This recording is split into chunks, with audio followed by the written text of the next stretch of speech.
In the first part of our journey through the history of philosophy of science, we have seen how science arose in the antiquity and gradually evolved into a central institution in society. In the second part, from around 1800 and until 1945, science tried to define itself.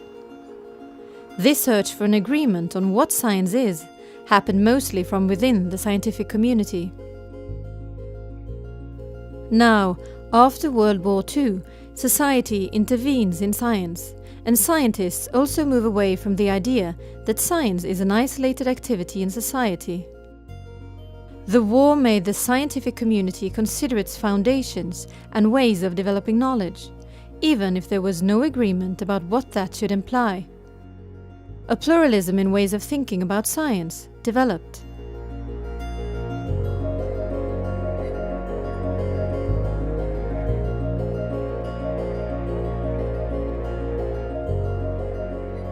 After the Second World War, there is an understanding of the pluralism in science, but also work in order to sort of develop and reconciliate different positions within science.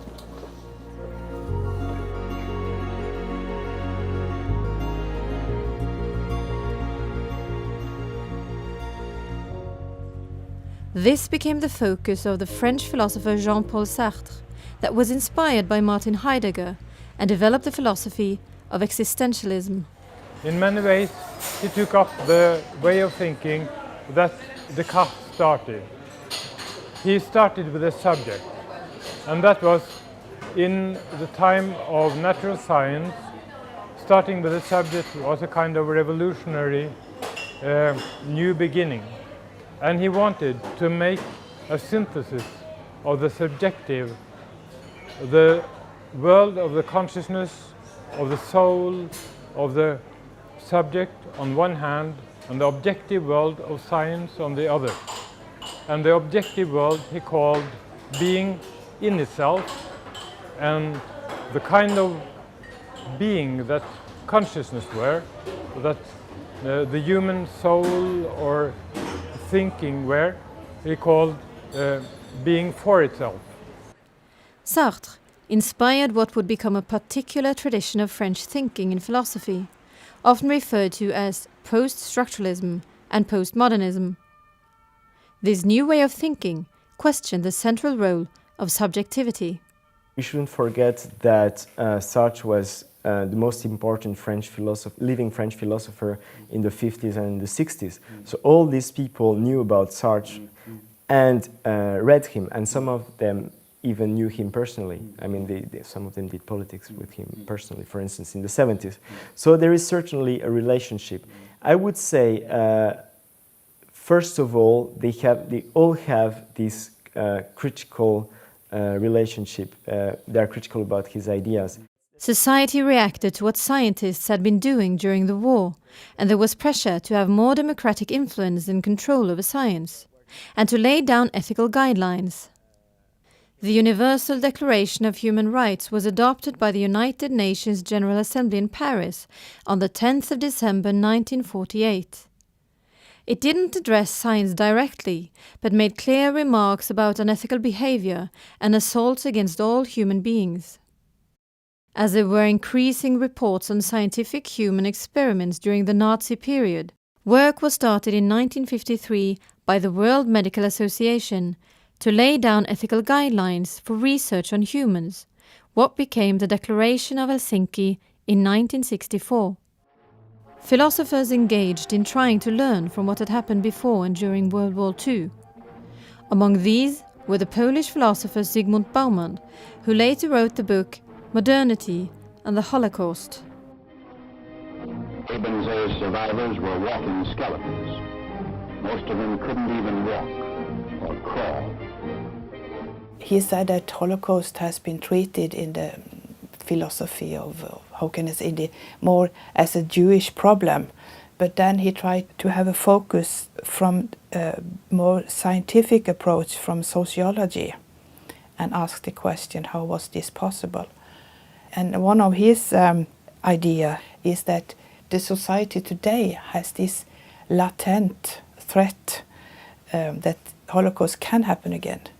They are criticizing this instrumental way of thinking, that this way of reasoning, that you have a goal and you have a mean to reach this goal. And this way of thinking has been very basic for development, the development of our society today. It has been very positive, but there is a dark side of it too. Could one develop a new starting point for scientific thinking that would avoid this kind of development? Several different opinions were expressed. Among these was a new interest in the role of language in making a correct description of the world. Again, Ludwig Wittgenstein, now a professor at Trinity College in Cambridge, was one of those who started this new debate.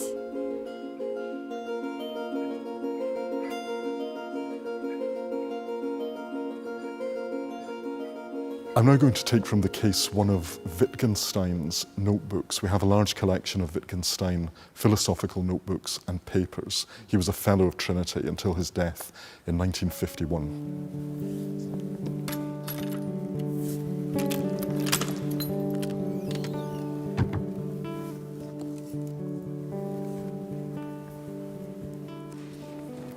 It's very typical of Wittgenstein. It's a mixture of languages. It's short sentences, long sentences, different types of ink. Very, very unusual and very typical of his notebooks. Wittgenstein says that because of a very common feature of the language, namely that when we use substantives, we look for a substance that corresponds to the substantive. And usually it does, like in a man or horse. But what corresponds to time? There is no physical entity, there is no phenomenon, but our mind, because we are used to use language in this way, that we search for a substance, we will try to identify what is time. And for 2000 years, people have tried to identify it, but it's still a problem. And people say, of course, that is because time is a very complex and difficult matter.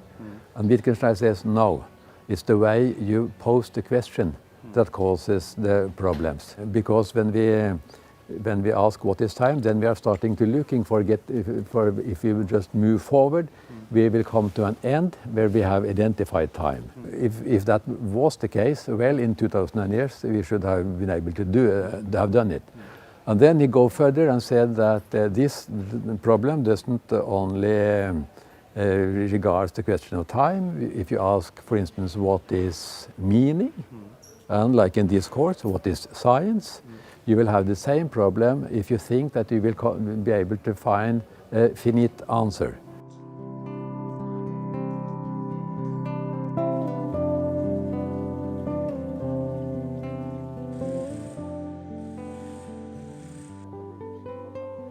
A deep legacy of Wittgenstein is that we have got to stop thinking of language as just a neutral device for describing an independently existing reality.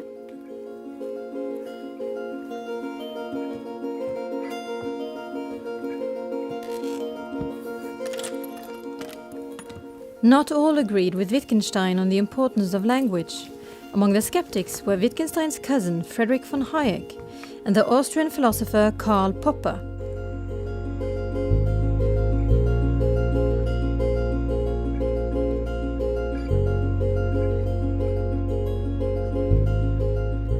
They were also critical of neo-positivism and developed something they called critical rationalism.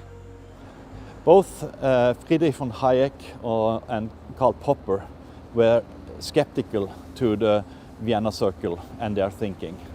They were also skeptical to the historical school in Germany.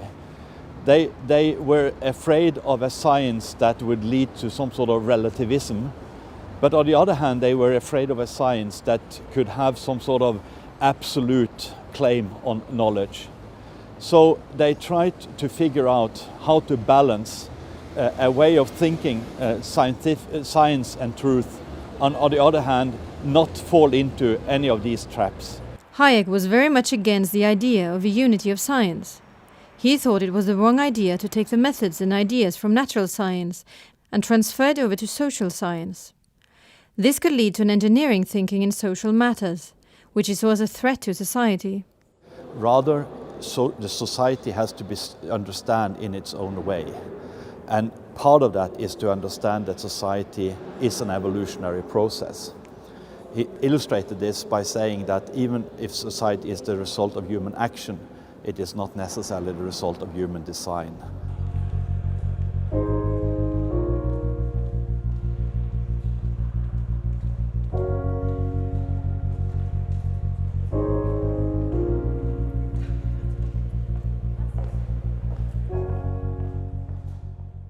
Karl Popper was, in his early thinking, very much within the framework of the Vienna Circle. But he was also critical. And he was particularly critical to the idea that you somehow could develop knowledge based on induction, based on observation only. The problem with Popper was that he heavily criticized, too heavily, Wittgenstein, and opposed any idea of a philosophical movement. Therefore, he rejected, till the end of his life, I had an interview with him in the 90s, any form of inductivism. And here he went back to David Hume and David Hume's example of the swans. The solution to the problem that he proposed was falsification. If science is a process of falsification, it would over time rule out wrong ideas. So science can, in this way, become a system of growth of knowledge.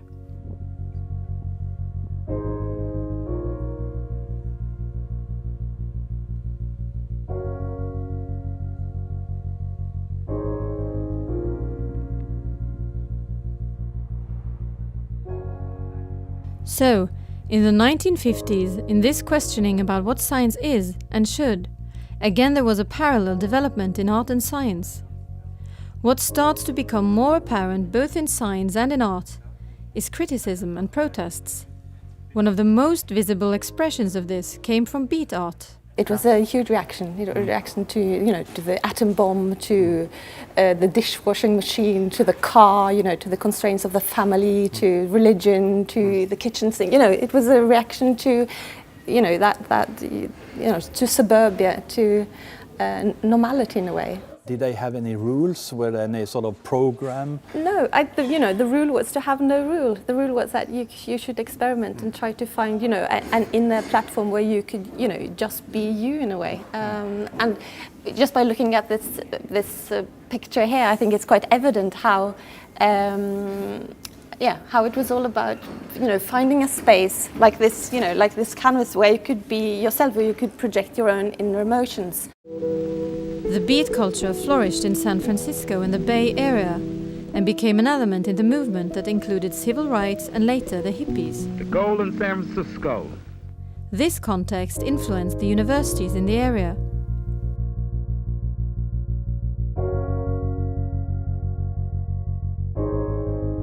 One person that would reflect this in the philosophy of science was an Austrian, Paul Feyerabend. Paul Feyerabend became a professor of philosophy of science at the UC Berkeley in 1958. He was an exponent of what we could call the sociology of scientific knowledge.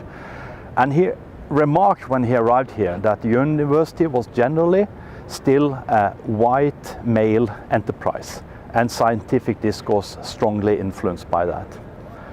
This all changed in 1965 when the new education law came in the United States and brought whole new groups of students to the campus. The governor leaves. James Hood is the first of his race to become a University of Alabama student. This was an opportunity, Feyerabend remarked, for a new enlightenment. Another person that would set his mark on the understanding of science was Thomas Kuhn. Thomas Kuhn came to UC Berkeley in 1961 as a professor of the history of science. And the year after, in 1962, he published the book The Structure of Scientific Revolutions. That would have a tremendous impact on the discourse on science. Kuhn argued against the idea of a uniform theory of science. He also argued that the history of science does not support the idea that science is constantly progressing. Rather, most science is done within normal science that establishes a set of procedures and rules that form a paradigm. Progress in science normally happens when somebody breaks with the paradigm and forms a new one. This is what he called scientific revolution. Tom really did change the conception that people had of the philosophy of science, because prior to Kuhn, people thought the philosophy of science wasn't, at least in part, a normative discipline. You establish standards of rationality and truth, and scientific method was the purest expression of these standards of rationality and truth, and that's why science was so successful. So Tom got rid of the idea that the philosophy of science was a normative discipline designed to articulate some ideal called scientific method. In the US, the Education Act of 1965 meant the end of all racial discrimination in higher education. He is followed into the registrar's office by Vivian Malone. Both the students are 20 years old. But also provided financial support for those who needed that in order to study. The number of university students in the US more or less doubled from the mid-1960s to the mid-1970s. The modern mass education university was born.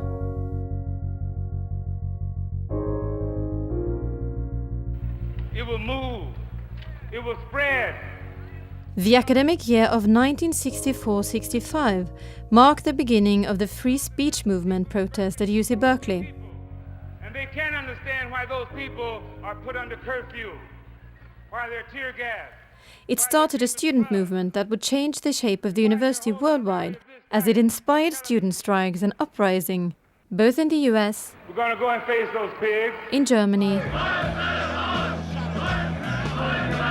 and in the spring of 1968 in France. Paris, 1968, scene of student troubles which grew into an uprising that almost... And a call for freedom of speech, also for students, and the democratization of the governing of the university. Paul Feyerabend started to criticize what he thought was a form of self-centeredness in Western scientific thought. With the experience of all the new students with different background coming to the university, he envisioned the university as a place that could live from the rich reservoir of experiences that was gathered. But this would require a university that stepped down from its dry theorizing and came closer to practice. The Paris troubles were basically very much like student riots in other parts of the world. Whatever the political pretext, the practical result is the same, a fight with the police. The free speech movement was a turning point in American higher education because it put an end to the period of passivity that set in universities after the Second World War. People had been through the Depression and the war, and they wanted a sort of quiet, peaceful time, and students mostly wanted to get enough training so they could go out and make money. But the actual free speech movement was a direct outgrowth of the civil rights movement. You cannot understand the FSM if you don't understand the Martin Luther King branch of the civil rights movement. It was peaceful protest, nonviolent protest. But the nonviolent, peaceful period of the student protest movement really only lasted about a year. But then what developed was a much more violent, much more illegal and really anti-intellectual element of the student protest movement.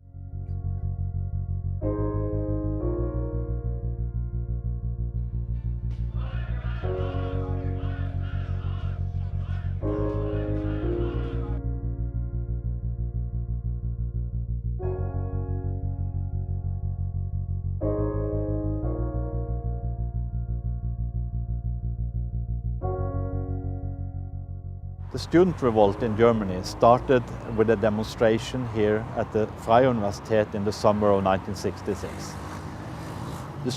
The whole student movement that demonstrated was partly inspired by the philosopher Jürgen Habermas.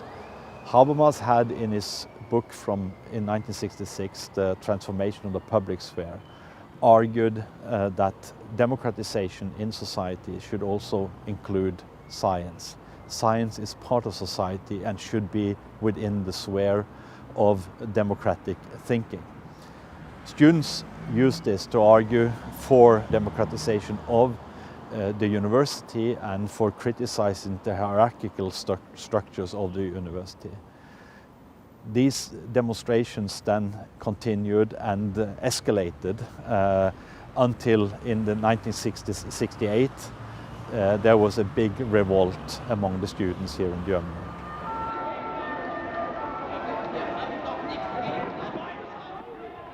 In France, the students' unrest in 1968 was integrated with a large philosophical movement and had political and social implications. French theory is, a word which is used in usually in the English-speaking academy to refer to French philosophy of from the 1970s onwards, and how it has been used, in particular in social sciences in the United States, in social sciences department like gender studies, cultural studies, so on and so forth, to characterize conceptually what all these people who had slightly different projects had in common. And what they had in common was a critique, pretty much, of many of the things which were popular or which were mainstream in French philosophy when they started to become philosophers themselves, that is to say in the 1960s. So I would say there is a critique definitely in all of their thinkings. There's a critique of the subject as stable entity which would be able to describe objectively the world as it is. I think there is as well a critique of essences, or the idea that you can just describe things or social phenomena, if we're talking about social sciences, are as they are, and that's it, as would many positivists would argue. Is there a political dimension to this sort of movement or this development of the thinking, do you think? Yeah, I think that's an excellent point in it. There is a strong political dimension to the works of all of these thinkers. France of the 1960s was a fairly conservative society with General de Gaulle in power, so on and so forth. And then you had May 68, which is basically which was almost a revolution happening, and it changed everything, culturally, politically, so on and so forth. And all these philosophers were strongly influenced by this. Some of them even participated in it. Guattari, for instance, was actively involved in it. So this made them think about ways to change radically or not radically society, and this made them reflect on how social change happens. So therefore they are so relevant to social sciences. Creative as a social scientist.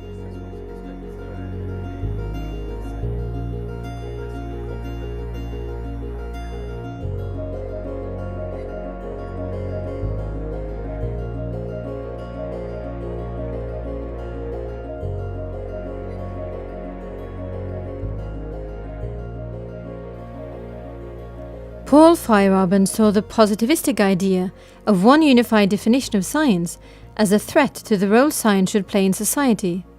He both argued that it's a wrong idea, there is no historical support for that idea. Rather, he said that in a free society, science should play a more pluralistic role, and he called for what he called anarchy in scientific research. The tension between the different positions in the philosophy of science led in the 1980s to what has been called the science wars. Was science simply a struggle between paradigms? Was there any way that the different positions could be reconciled? Now there's a very peculiar progression here, and I think somebody ought to study it, and it's this. There are three guys who all are related to each other: Popper, Kuhn, Feyerabend.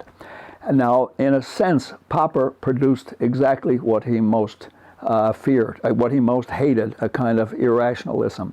But Popper, unfortunately, broke the connection between science and truth. Popper tried to show the scientist is not trying to tell us the truth. They're trying to get something that hasn't yet been falsified. And you go tentatively with something and keep trying to falsify it until you falsify it, and then you get something else. You're not trying to get at the truth. I don't know this, a fair interpretation of Popper, but it's how Popper was read. Now then, you go from there to Tom Kuhn, and Kuhn says, well, people weren't following methods of sublime rationality anyway. What they were doing was opportunistic, often chaotic, and the structure is not one of rational criteria applied relentlessly. It's one of movement from one scientific revolution to the next. You get a paradigm, and then you try to overthrow that paradigm, and you get a new paradigm. So the idea is now we get a further break between science and truth, and then comes Paul Feyerabend, who is the limit of this crazy development, and he said, well, the hell with the truth anyway.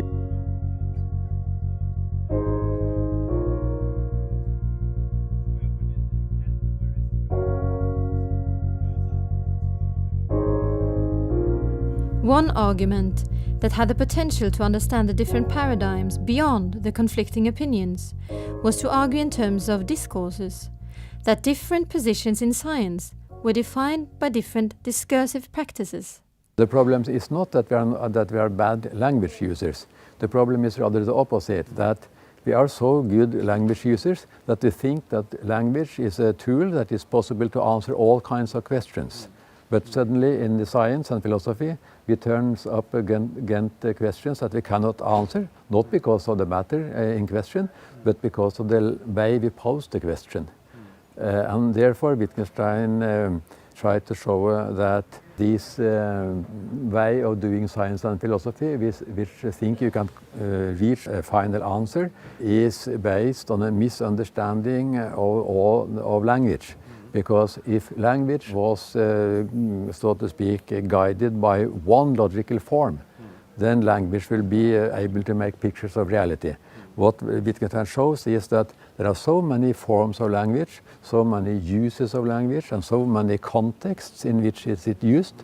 So it is impossible to make one theory about language. And that is why he started to show by examples different forms of language use. And he developed this model, or this way of making examples that he called language games. The linguistic turn in science was seen by many as a relativization of scientific discovery. However, some also saw it as a way to develop reason and rationality. Jürgen Habermas has been one of the strongest exponents of this thinking. Being German, he felt a particular responsibility for contributing to building a democratic, open, and civilized society. The communicative turn that included the linguistic insights was for him an opportunity to position the public deliberation at the center of the democratic process. Habermas saw democracy as the only remedy against totalitarian tendencies both in science and in society. But he didn't regard the students' protest movement as democratic. Rather, he argued that a democracy requires thorough discussion, deliberation, and the possibility to sort out the best arguments. Habermas saw the development of coffee houses in Britain in the 18th century and the cafes at the continent in the 19th century as institutions that paved the way for democracy. They did so because these were places where people could come and bring their discussions, disagreements and conversations, and it happened out in a public space. The communicative turn should, according to Habermas, also have impact on the organization of science. But where does that leave the current situation? Is there still a role for philosophy in science?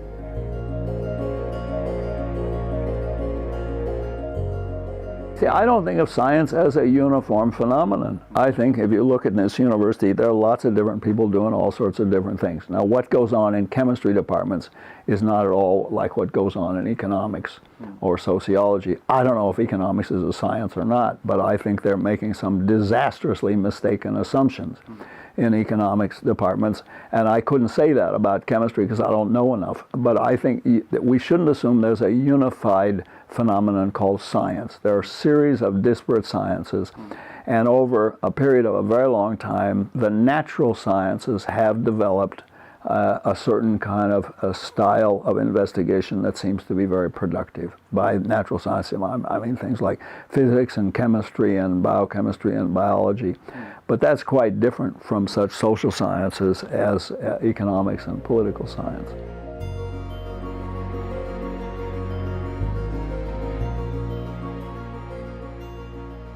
If ethics is the first science and then we develop from that perspective, it's an integrated part of science.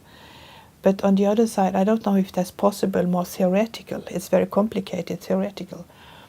But on the other side, we need watchdogs that are aware of what's going on and what's going on in very advanced science today, in technology, in physics, in health, because I think there is a motor inside science that people that are doing science, they are so eager of doing more and more and more. They can see, oh, we have to solve this and this and this. So they are working very much inside this box.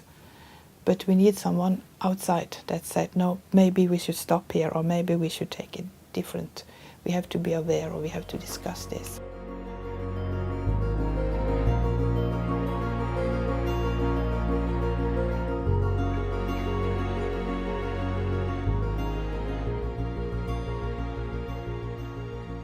I think philosophically speaking, it's extremely interesting to try to combine post-structuralist approaches with other approaches.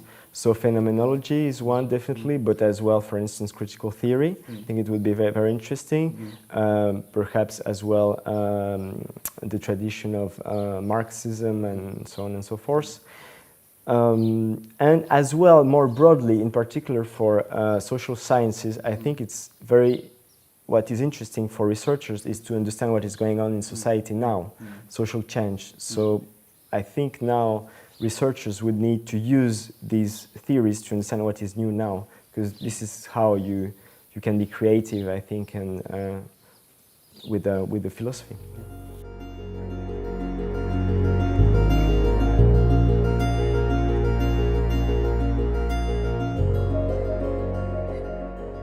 If philosophy of science should be relevant and significant, it has to be updated. It has to be embedded and contextualized with what is going on in all sciences. The foundation of science and true knowledge and secure knowledge is only the end. Yeah, one cannot reach in the long run. So science is basically hypothetical, and this is the tension between science and the public, and politics. They are demanding what are the facts. So the limits and the prospects of sciences are at the agenda again.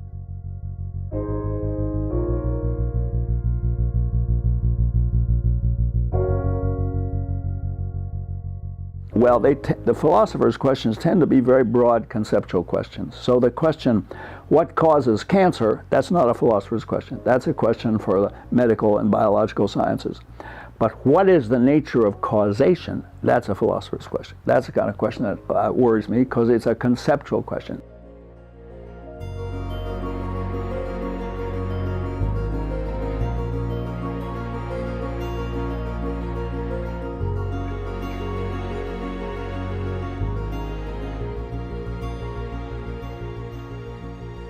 We have seen through our journey that science has changed, but there is still something that makes science a particular activity in society, and certain problems and issues seems to have followed science through its history.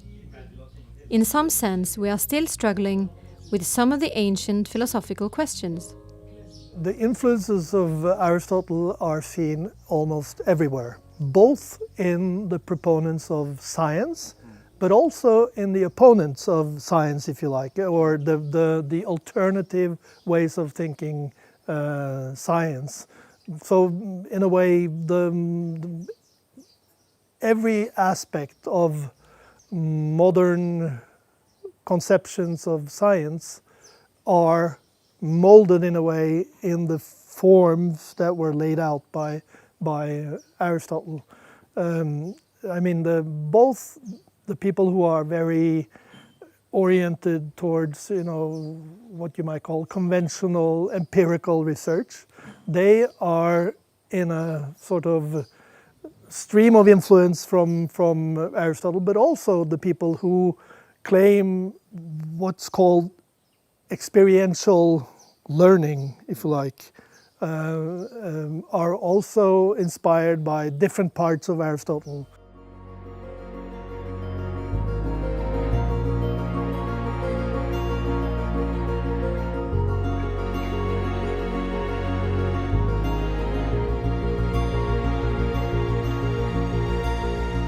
We started this journey by asking the question, how can science be diverse and contribute to pluralism in society and at the same time provide valid knowledge? What I think this journey has told us is that science has never been one thing. There has been a continuous discussion about what science is, and we have seen that science has been in constant change and it will continue to change.